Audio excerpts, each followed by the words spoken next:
Lucas capítulo 14. Nós vamos trabalhar uma parábola, um texto, uma história muito conhecido, mas que tem muitas verdades para as nossas vidas. Eu queria que você ficasse completamente livre de toda distração, livre de todo e qualquer embaraço que possa te distrair, que possa... Desliga o seu celular, porque, querido, quando eu aprendi nesse texto o que precisamos fazer, faz a diferença colocar em prática. E é necessário que a gente abra mão daquilo que possa nos distrair. Não vá no banheiro, não se coce, não levante. Amém, querido? Você precisa receber o alimento. Esse é o nosso alimento espiritual. O alimento espiritual que nos mantém de pé na fé é a palavra do Senhor. E precisamos estar firmes e atentos àquilo que o Senhor quer falar conosco. Amém, queridos?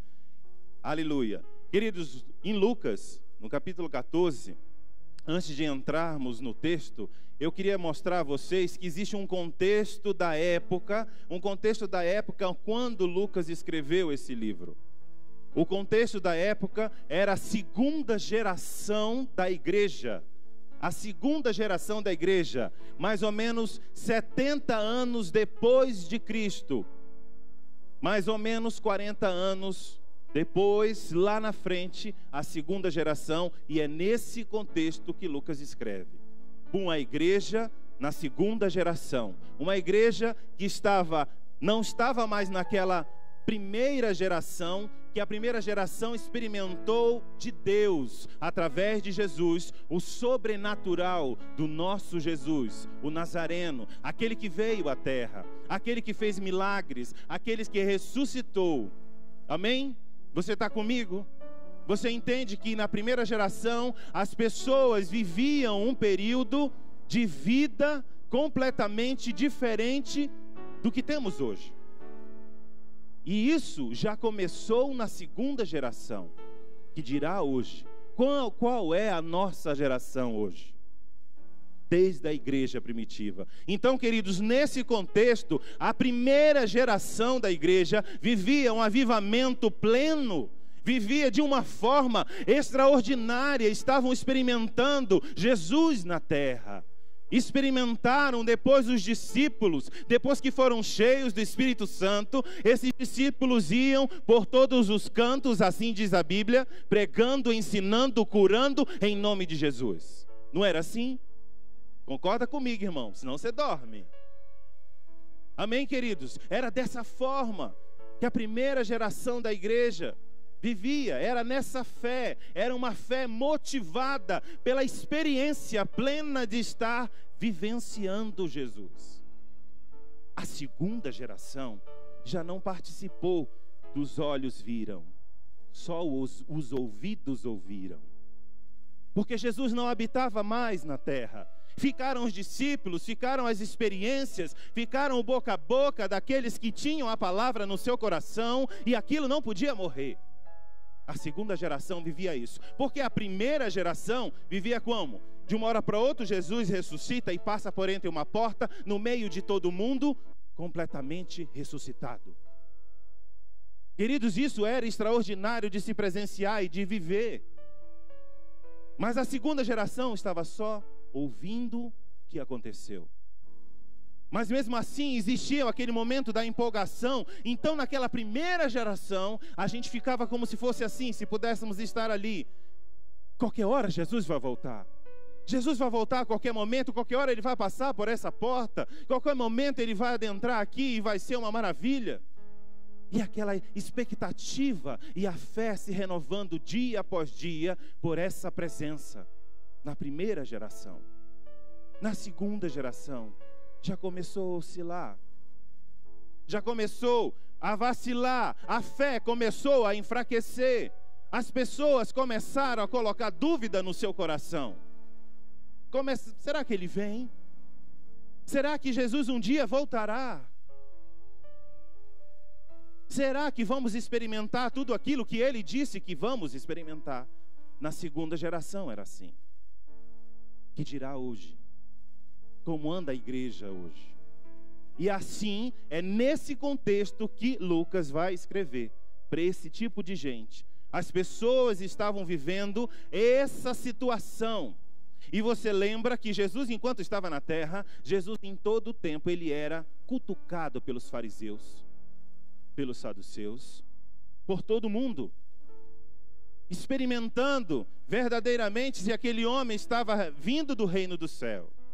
E Jesus não perdia a oportunidade. Ele não perdia a oportunidade de falar do reino. A Bíblia diz, em todo o tempo, Jesus ensinava, pregava, curava. Em todo o tempo. E um ministério muito curto. Foi um ministério de 3 anos, mas que fez a diferença na vida daquele povo e fez a diferença em mim e em você. Amém, queridos? Então, há uma coisa a ser revelada para nós nesse texto tão conhecido e tão simples de entender. E eu queria que você acompanhasse. Vamos lá. Lucas, deixa eu abrir primeiro, esse negócio da tecnologia. Lucas.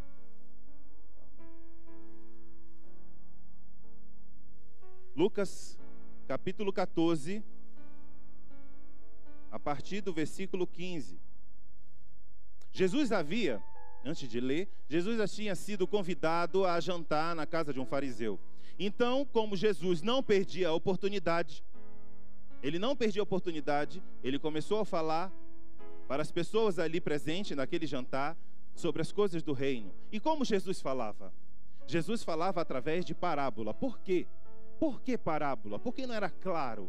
Porque, queridos, conforme o contexto da época, assim o nosso Senhor se revela.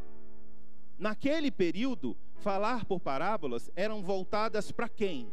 Agricultores, pessoas do campo, carpinteiros, pessoas que viviam do mais simples ofício. Então, tinha que falar a mesma linguagem. E hoje o Senhor fala também, de forma diferente, nas nossas vidas. Nós hoje não pregamos através de parábolas, porque temos a revelação através do Espírito Santo de Deus, da palavra do Senhor. É o contexto daquela época, era dessa forma. Então o Senhor começa a falar, e no meio desse falatório, desses questionamentos, as pessoas começaram a perguntar, e aí houve uma pergunta. Vamos lá, versículo 15. Ouvindo isso o quê? O que Jesus contava. Alguma parábola antes o Jesus estava contando. O nosso Jesus estava contando. Versículo 15, ouvindo isso, um homem que estava à mesa com Jesus exclamou: que privilégio será comer um banquete no reino de Deus? Jesus respondeu. Olha como Jesus respondeu, através de uma história, certo? Então vamos lá. Certo homem preparou um grande banquete e convidou muitas pessoas. Diga assim, muitas pessoas. Muitas pessoas foram convidadas nesse banquete. Aleluia. Quando tudo estava pronto, seu servo foi avisar os convidados: venham estar na hora dessa festa, tudo está pronto. O versículo 18 diz assim: mas todos eles começaram a dar desculpas, um por um. O primeiro disse: acabei de comprar um campo e preciso ir vê-lo, peço que me desculpem. O outro disse: acabei de comprar 5 juntas de bois e quero experimentá-las, peço que me desculpem. Outro disse: acabo de casar-me, por este motivo não posso ir. O servo voltou e informou ao seu senhor que eles haviam dito. Então o dono da casa irou-se e deu a seguinte ordem a seu servo: vá depressa pelas ruas e becos da cidade e convide pobres, os aleijados, os cegos e os coxos. E o servo disse: o que o Senhor ordenou foi feito, mas mesmo assim ainda há lugar. Versículo 23. Então o Senhor disse ao servo: está bem, então vá lá fora, nas estradas e nos caminhos, em todos que encontrar, convide e obrigue-os a entrar, para que a casa fique cheia. Versículo 24. Pois eu afirmo a vocês, nenhum daqueles que ouviram foram convidados, primeiro provará do meu banquete. Amém? Vamos orar. Pai, muito obrigado pela tua palavra, Senhor. Obrigado, Senhor, porque essa tua palavra, Senhor, tem poder. Obrigado, Senhor, porque a Tua palavra ela é revelada aos nossos corações, porque temos o Espírito Santo de Deus. Pai, em nome de Jesus, vem agora, Senhor, com cada um, em cada mente, em cada coração, Senhor, e coloca, Senhor, a Tua palavra em nome de Jesus. Amém? Vamos lá. Diga: eu não estou dormindo. Ora, irmão. Aleluia. Glória a Deus. Nesse texto que nós acabamos de ler, existem 3 fatos importantes que é óbvio nós observarmos. Quais são deles? No primeiro deles, há convidados. O primeiro deles, há convidados. A primeira coisa que nós observamos, que há convidados. Sim ou não? E o texto depois fala que há um tempo de preparo. Houve um tempo de preparo, houve um convite e houve um preparo. E depois desse preparo, houve o fato de serem todos convidados para se servir desse banquete. O banquete estava pronto. O tempo de convite, o tempo de preparo e o banquete em si. Amém, queridos? Convite. Quem foi convidado? Muitos. A Bíblia diz: muitos foram convidados. E se você olhar a revelação da palavra de Deus, o convite de Deus é o nosso sim ao Senhor. Quando nós dizemos sim ao Senhor, dizemos: eu aceito a Jesus, eu aceito o Senhor como meu Salvador. Esse é um convite. O Senhor nos mostra que há um convite que está disponível. Quem não quer participar de um grande banquete, um banquete extraordinário, um banquete fabuloso, sobrenatural, aonde nós fomos prometidos que teríamos uma vida melhor? Há um convite. Vá lá fora, convide todos.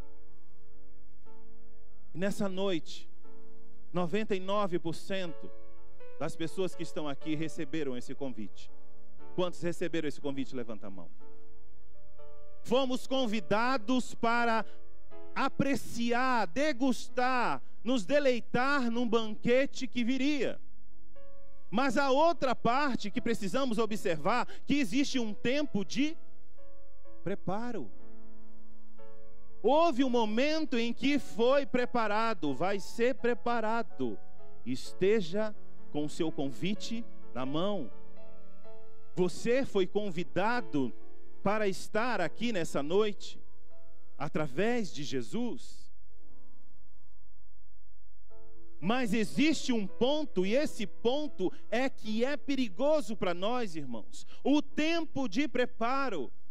Todos nós estamos com o convite na mão, estamos aqui olhando para o nosso Deus Todo-Poderoso, esperando a hora de ficar pronto o banquete. Queridos, mas no tempo de preparo que há o perigo. É nesse tempo de preparo que podemos observar muitos detalhes que o texto nos trouxe. Detalhes importantes. E eu queria destacar alguns detalhes, algumas coisas eu queria destacar com você. No tempo de preparo, você entende que o convite você já tem? O convite é o sim, eu aceito a Jesus.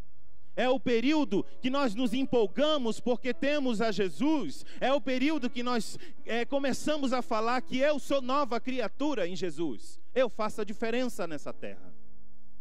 Eu tenho o convite, você tem o convite. Foi disponível para todos. Mas, querido, quando chega o tempo do preparo, aí o negócio é perigoso. Porque aí, aonde a igreja da segunda geração, que Lucas escreveu, estava vivendo.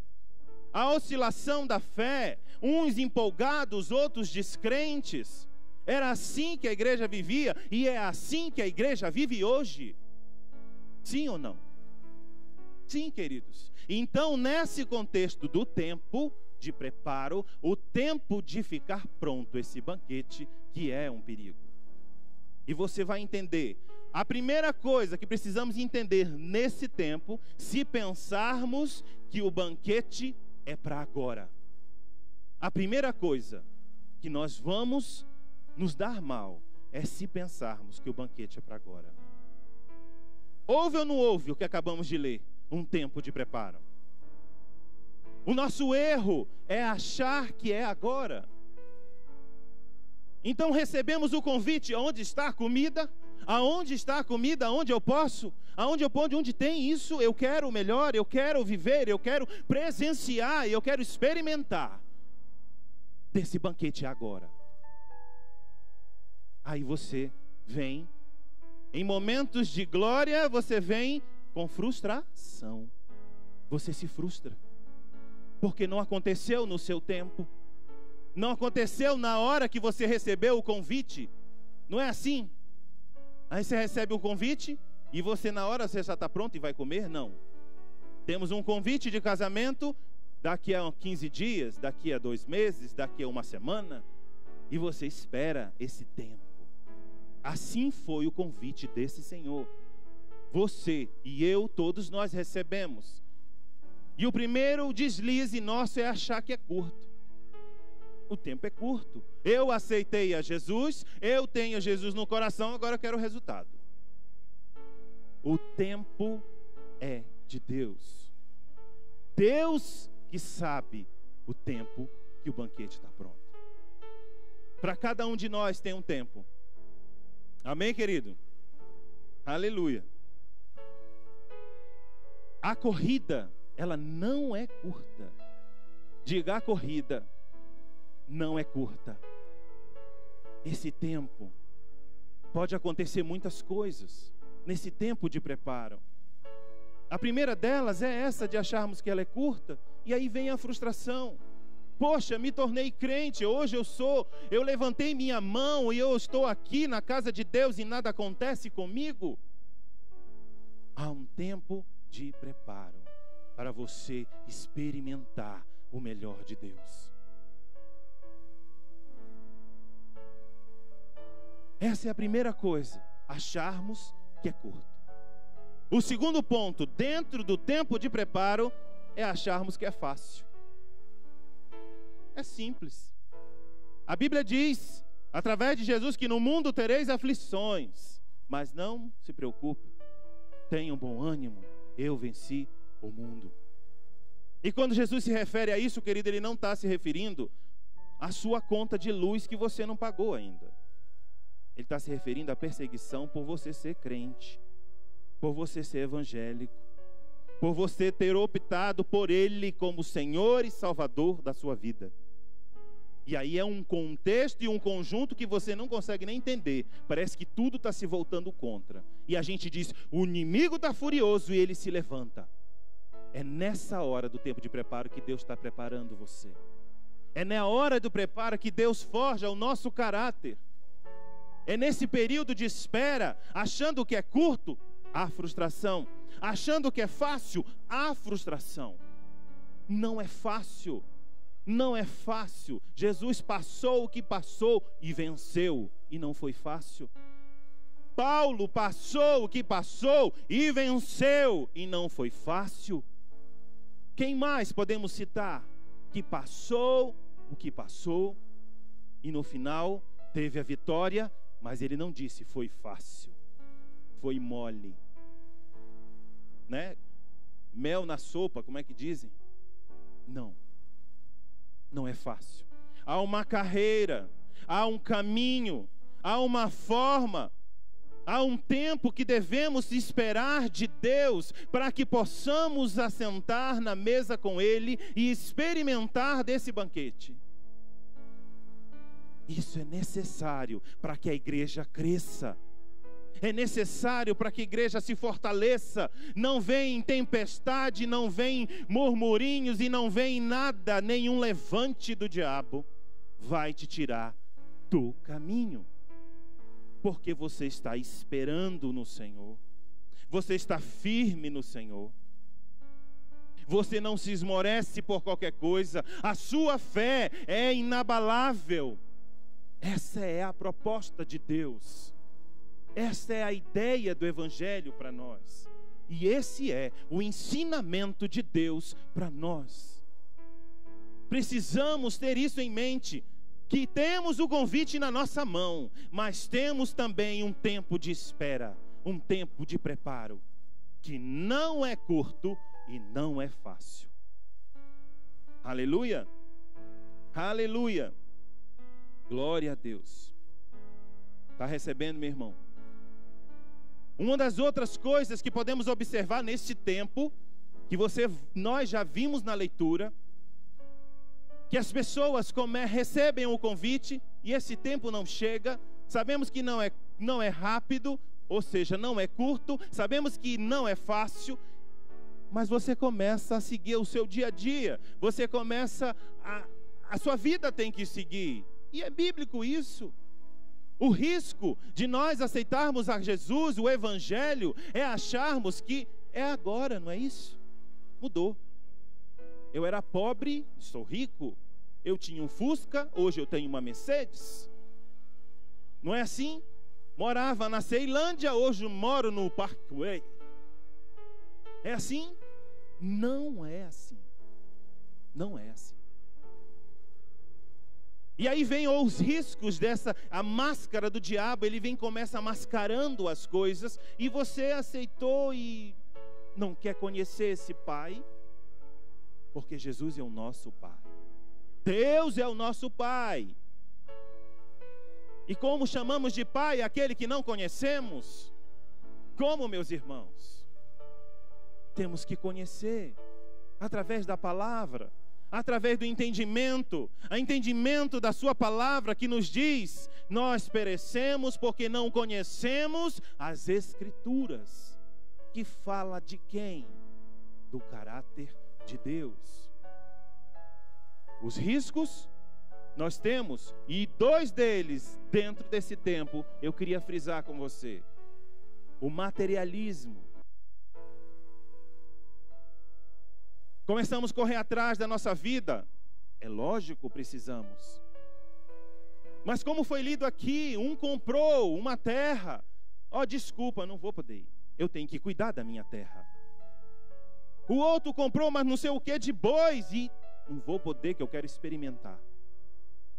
O outro, não, casei agora, não posso. Você está entendendo? Que o dia a dia, o risco que temos que ter, o cuidado que temos que ter, que são com esses tipos de risco. Eu quero mais, eu quero mais, eu quero mais. Um carro não dá, eu quero 2, eu quero 3, eu quero 4. Eu quero 4 casas, 5 casas, e eu quero isso, eu quero ouro, eu quero. Mas quando fala, vamos lá na igreja domingo, estar em comunhão com os irmãos. Não, meu irmão, não posso não. Comprei um Aras, agora estou assim de cavalo para cuidar. Eu estou mentindo, irmãos? É assim que acontece. É desse jeito. Não é uma coisa que você está fazendo de forma inocente. Você está buscando? Espera aí, Cláudio, é errado de forma nenhuma. Sabe o que é errado, queridos? É você colocar o seu coração nessas coisas. Colocar essas coisas em primeiro lugar na sua vida. Aquele convite está quase caindo da sua mão. Você nem lembra mais quem te deu o convite. E o tempo de espera da sua vida, você está tão cheio de coisa. O dia a dia te tomou tanto conta que você não sabe nem o que é uma Bíblia. Há tempos ela está empoeirada. Há tempos você não abre. Há tempos você não diz, Senhor, obrigado. Estamos no culto da vitória. E para termos vitória, é necessário estarmos firmes nesse tempo de preparo. É por isso que você está aqui nessa noite. E nesse contexto, queridos, você se sufoca de tantas outras coisas e você não lembra mais do convite. Em nenhum momento nós estamos falando que é errado você ter essas coisas ou buscar essas coisas. Sim, porque nós temos que buscar. Nós temos que buscar crescer. Sabe por quê, queridos? Porque a Bíblia diz que nós somos mordomos nessa terra daquilo que o Senhor nos dá. Então nós estamos, se eu sou rico, eu tenho que usar aquilo que eu tenho para a obra do Senhor de alguma forma. Foi por isso que Ele me colocou rico. Você está entendendo? Glória a Deus. Queridos, nada é nosso, isso tudo aqui vai passar, sim ou não? A nossa casa não é aqui. A Bíblia diz que devemos juntar tesouros no céu. E que tesouros são esses? O caráter forjado segundo o coração de Deus. Obedientes ao Senhor. Fiéis até o fim. Sim, com certeza. É dessa forma que nós vamos permanecer com o convite na mão. A outra coisa, o lado extremo do outro risco é o escapismo. Sou crente, acabou o mundo. Cadê a família? Não cuido mais, estou dentro da igreja. Cadê? E você está desempregado? Não precisa não. Jesus disse que isso tudo vai passar. Você vai viver de quê? Deus proverá. Isso é fugir. Isso é fugir daquilo que Deus não nos mandou fazer. Deus não nos mandou fazer isso. Pelo contrário, Paulo, quando ele conheceu Jesus, ele percebeu que era maravilhoso estar com o Senhor. Melhor eu estar com o Senhor. Mas ele disse ao mesmo tempo, veio consciência do Espírito Santo e diz assim, eu não vou fazer isso, porque há muito o que fazer nessa terra, em prol do reino de Deus. Então o Senhor não quer que ninguém se isole, se suba a montanha. Quem lembra da transfiguração? Quando Jesus veio Moisés, veio outro e apareceu, e Pedro ficou assim, nossa, vamos construir uma tenda aqui, pronto, vamos ficar aqui em cima. Não, tem muita coisa lá embaixo para ser feita. Nós não podemos nos cruzar os braços. Há um evangelho a falar, a evangelizar, a proclamar. E precisamos falar do amor de Deus às pessoas. Precisamos estar atentos que o Senhor não quer que nós fiquemos tão cheios da nossa vida secular que esqueçamos dele. Esqueçamos o dia que foi o banquete, qual o dia que estava marcado, qual era o convite mesmo. Se perdemos no caminho, isso faz com que a gente vá se perdendo, vá esfriando, vá esquecendo que recebemos um convite tão maravilhoso, tão exemplar, que é estar no reino do céu. Queridos, a Bíblia nos refere dos ricos e fala, quando Jesus vira assim, quando fala assim na Bíblia, que é mais fácil um camelo passar pelo buraco de uma agulha do que um rico entrar no reino do céu. Ele está falando, sabe por quê, queridos? Que o contexto daquela época era parecido com o dia de hoje. As pessoas se esquecem de Jesus. São tantas coisas, tantos bens, são tantas coisas, mas ninguém está pregando aqui pobreza, irmão. Ninguém está fazendo isso. Mas lembre-se que o coração que você tem aí no seu peito é do Senhor Jesus. E o Senhor não aceita dividir a glória dele com ninguém. E o dinheiro está longe disso. O dinheiro é para você abençoar a igreja. O dinheiro é para você abençoar o irmão. O dinheiro é para você abençoar outros através do amor de Cristo na sua vida. Talvez você não quisesse ouvir isso essa noite. Mas você quer permanecer nesse caminho. E você quer ficar firme, esperando o tempo desse banquete ficar pronto. E eu quero te dizer, se você é uma pessoa assim, cheia de posse, eu tenho certeza que o Senhor está falando ao teu coração, que Ele quer usar a sua vida através dos seus bens, com certeza. Mas o Senhor quer usar aquele que recebeu e está cheio da glória e da graça de Deus, mas não pode ficar cruzado. Dizer que o mundo acabou, que nada mais adianta. Vou viver de luz agora porque Jesus está na frente. Não é isso. Paulo não fez isso. Jesus não fez isso. O ministério de Jesus, todos nós conhecemos. Por onde ele ia, ele ensinava, pregava, curava em todo o tempo. Tinha hora que ele tinha que se recolher. Deixa eu orar aqui um pouquinho. Mas depois ele voltava. E as pessoas manifestavam a fé. E as pessoas eram curadas. Assim a igreja crescia. Dessa forma, dessa maneira. E é assim que o Senhor quer que nós estejamos firmes nesse caminho. O perigo é achar que é curto, achar que é fácil E nessa forma, dessa maneira, você entende que nada disso vai acontecer se você esmorecer. Você não vai entrar.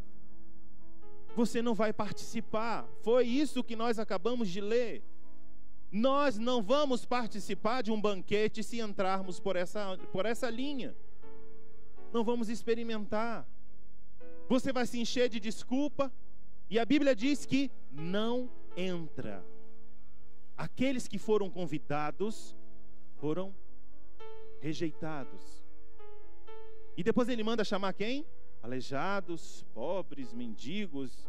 Sabe, queridos, a representação disso tudo, que o Senhor chama todos. Ele não faz acepção de pessoas. Ele está disponível para todo mundo. Basta você querer. Basta você querer aceitar esse convite, segurar esse convite e permanecer olhando para o alvo. O alvo é Cristo. O alvo é o reino do céu. Nada do que possamos fazer aqui nessa terra vai fazer você chegar no céu, a não ser permanecer firme até o fim. E você se perde. Sabe, a semana passada eu estava indo ao trabalho, eu trabalho no setor de autarquias, e nesse contexto de se perder, e muitos perdem a fé, se decepcionam com homens, esmorecem na fé, desviam, caem, aprontam. E eu cruzei assim um órgão público lá, e de cara com uma pessoa que era da igreja. Essa pessoa estava com um cigarro na mão, uma latinha de cerveja, e eu espantei com aquilo, e essa pessoa era tão ativa na igreja, tão firme. Mas por circunstâncias da vida, decepção com homens, decepção com alguma coisa no passado, ela perdeu o convite. Aquela pessoa que dava glória a Deus porque Deus é bom, começou a criticar, ao ponto de se esfriar na fé. E hoje está completamente no mundo. Então, queridos, permanecer, o risco que todos nós corremos são as coisas do dia a dia. São coisas que nós nos deixamos levar porque é necessário, e vamos esquecendo do autor e consumador da nossa fé. Foi o que aconteceu com essa pessoa. Muitos conhecem. É lamentável nós percebermos que existem dessa forma pessoas que não vão experimentar um banquete porque abriram mão de permanecer nesse caminho.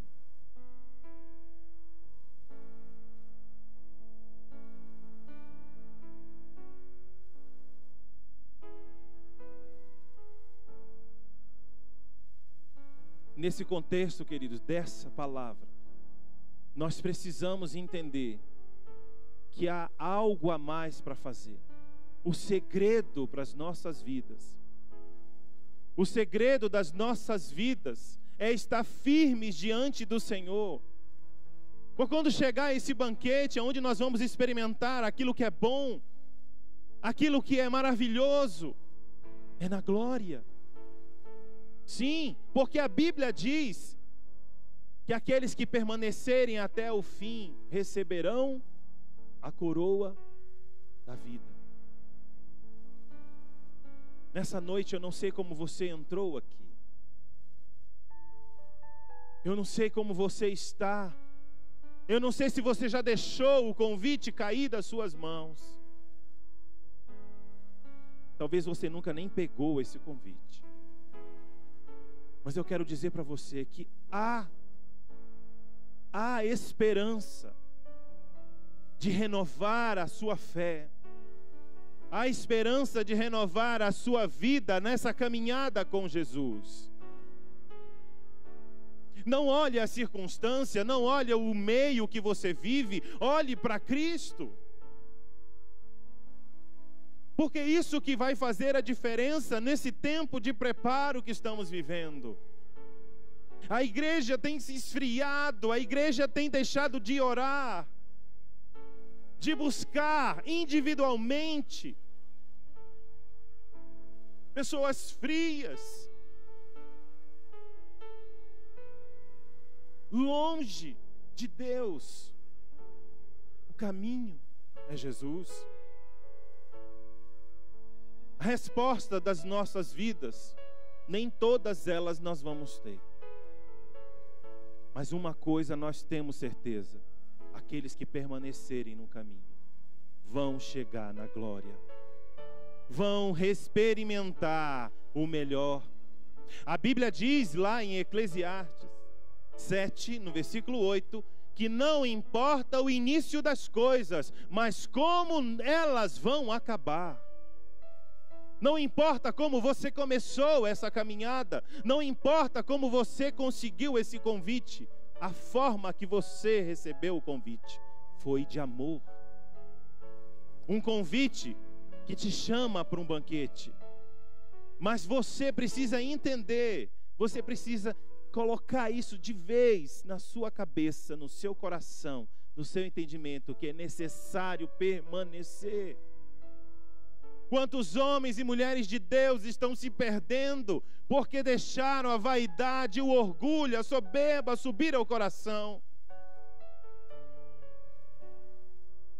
Estão se achando estrela, estão se achando bonzão,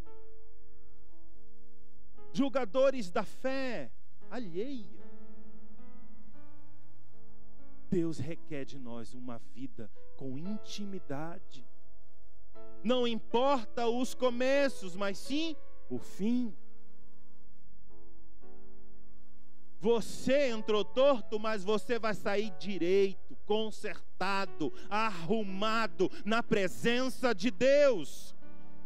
Não há como ficar da mesma maneira, porque você recebeu esse convite e você está firme esperando o banquete.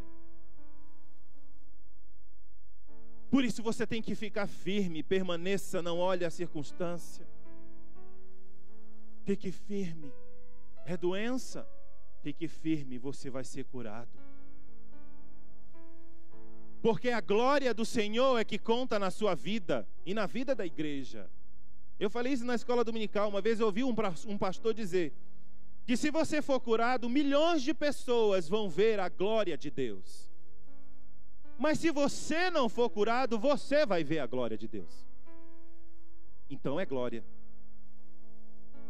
Tudo é glória do Senhor. Então precisamos buscar esse entendimento e colocar isso em prática nas nossas vidas, para que possamos experimentar o melhor de Deus. Aí você fala, o melhor de Deus, o Senhor já deu, é Jesus na nossa vida? Sim, mas o Senhor quer te dar uma vida plena. A Bíblia diz que comeremos o melhor desta terra, se andarmos nos caminhos do Senhor. O tempo de espera. Cada um tem o seu. A plenitude daquilo que Deus separou para mim e para você, queridos, é só na glória. Enquanto isso, nós estamos firmes, saímos do Egito, estamos atravessando o deserto e estamos seguros no Senhor, porque a glória de Deus nos acompanha, firmes para que possamos receber mais do Senhor. O povo que recebe mais de Deus é um povo que obedece. O povo que não obedece, o povo que não anda nos caminhos do Senhor, esse não experimenta do banquete. Não experimenta. Eu queria que você abrisse a sua Bíblia comigo lá em Gálatas. Nós estamos encerrando já. O tempo foi avançado.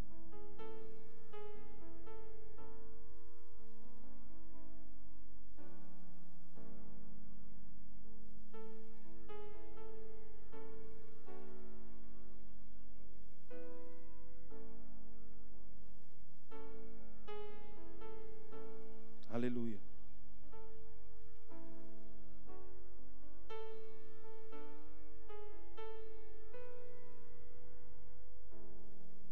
Capítulo 5.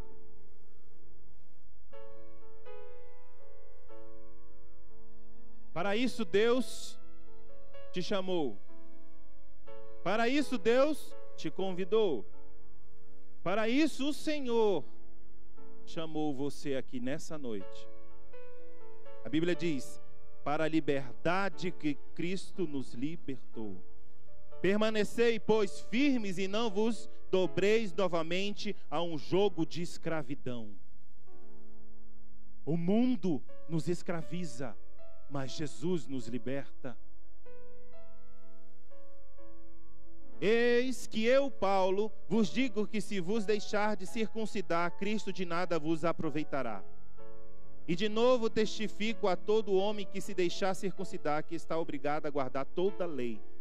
Separado estáis de Cristo, vós que vos justificais pela lei da graça, decaíste. Nós, entretanto, pelo Espírito guardamos a esperança da justiça que provém da fé. Porque em Cristo Jesus, nem a circuncisão, nem a incircuncisão vale coisa alguma, mas sim a fé que opera pelo amor. Aquilo que era passado não pode mais voltar em nós.